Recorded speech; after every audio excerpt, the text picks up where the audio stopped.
You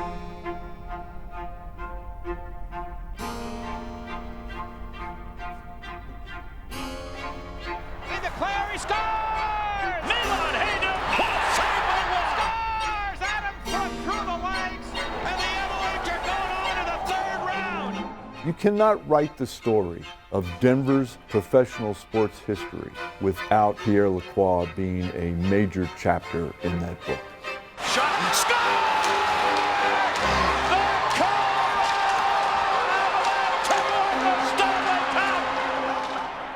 How he was able to craft that team was remarkable. Shot, score! He's done it again! Joe Sakic, 3-0 Colorado! He knew what he was doing, and it played out as he forecast. The Colorado Avalanche have won the Stanley Cup! Raymond Mark, a dream has come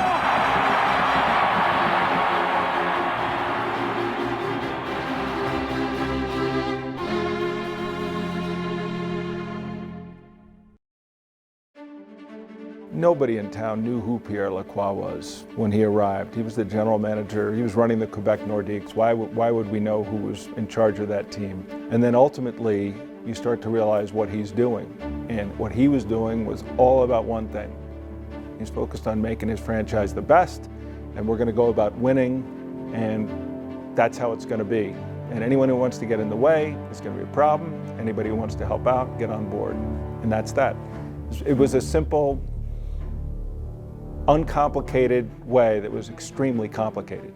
It's one thing to know Pierre.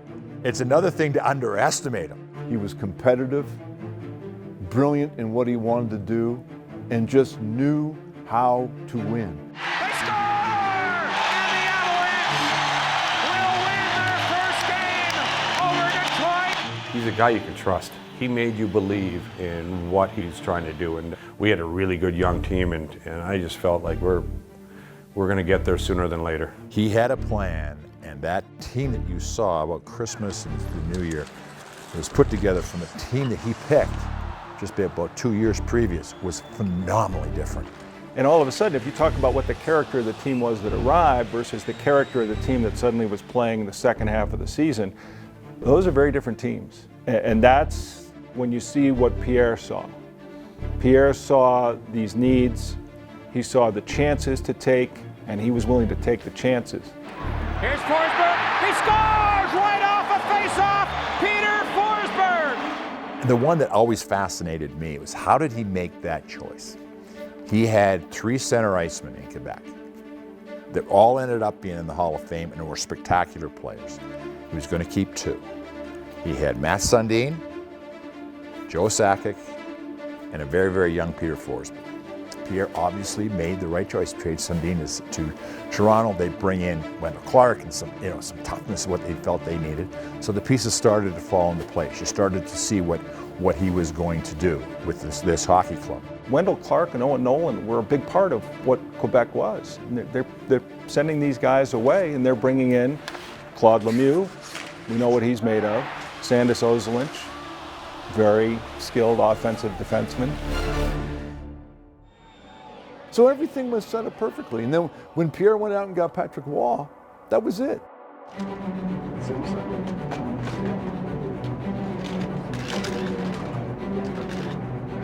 Colorado was my first choice, but Pierre Lacroix was my agent, my friend, but now he's my boss, and I'll have to play well for him. I think they're contenders for the Stanley Cup. It's a young team, and I love to win. And I got 2 Stanley Cup in Montreal, and I guess when you get a chance to live that, you want more. Inside of a locker room, there is this magnificent chemistry. It's either there or you lose. It's that simple. You have it or you don't. Every team has to have great players to win the Stanley Cup, and every team has to have those players that aren't great players but bring something. But there is a player that will bridge it, that can hang out with these guys and give them crap, and can hang out with these guys and give them crap. And Mike Keane was that guy. He'd walk back and forth, back and forth. Keane said that he was a plumber, that he's a worker and a grinder out there, and the only concern that he was which big goal scorer he was going to throw that puck out to. 2 weeks after the Waugh trade with Keane, we're in San Jose, and Mike Keane is over here, and I said to Patrick, I said, "Is he all right? You know, did somebody die?" And he goes, "We lost." I go, "What?" I said, "That's a game 32 loss feel?" I said, "Yeah, Mike does not like to lose." I go, "Wow." You know, but that's what he brought. So it was pretty impressive. And then we had a guy like Joe Sakic, who was singularly brilliant in what he did. He scored goals. He had the greatest wrist shot ever. Sakic shoots! He scores! Oh, Joe Sakic!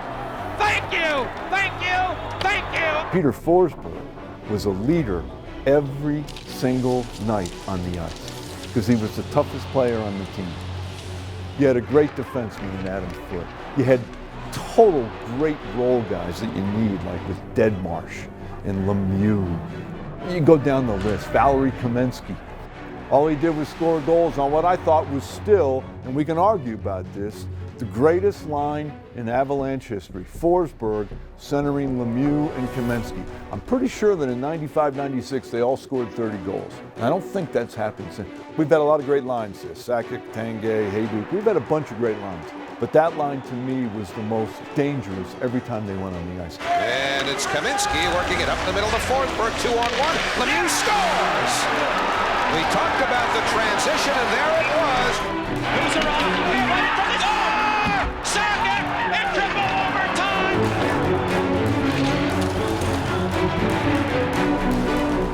Rebound and score! And the Avalanche are going on to the third round. Signed by Patrick Roy, the Western Conference champion Colorado Avalanche. He scores! A two-hit trick! Shot, score! The Colorado Avalanche have won the Stanley Cup! I think you have to have a couple things. You have to have good management, and that's where Pierre came in. The other thing you got to have a couple of special people who wear the jersey, who say, "Don't worry, climb on my back." That creates a championship culture. Bork, his first with Colorado. For the third straight year, the Avs get a top-flight player at the trading deadline. Last year, Ray Bork. This year, Rob Blake. We're on our way to have the best season of our 6 years in Denver. Shot, score!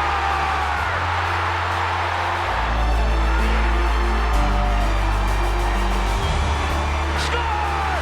Joe Sakic, 3-0 Colorado.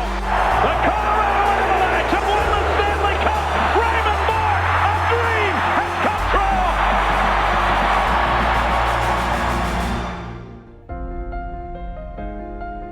Nothing brings a town together like a sports champion. We had never had one. You have to remember, this was the Broncos had not yet won. So this was the biggest party we'd ever had for a sports team. It changed the way many people felt about this city as a sports town, and may have in some ways actually helped push the other teams further and harder. You know, the Rockies had made the playoffs once or twice, but they, this was a real championship. People that didn't know if the hockey puck, how it was, what it was it stuffed? They were excited. As a hockey fan, I always get it as far as, hockey and the cup. There are better championships to different fans. So, for one fan, it's all about winning the Super Bowl, and for another, it's about getting a ring as a basketball player. But there's only one trophy that carries that. It's not about winning, it's about the cup. When that cup appeared, all of a sudden, out the door of the city and county building, that moment was such a moment of completion. Nothing brings a community together like a championship. They made us proud.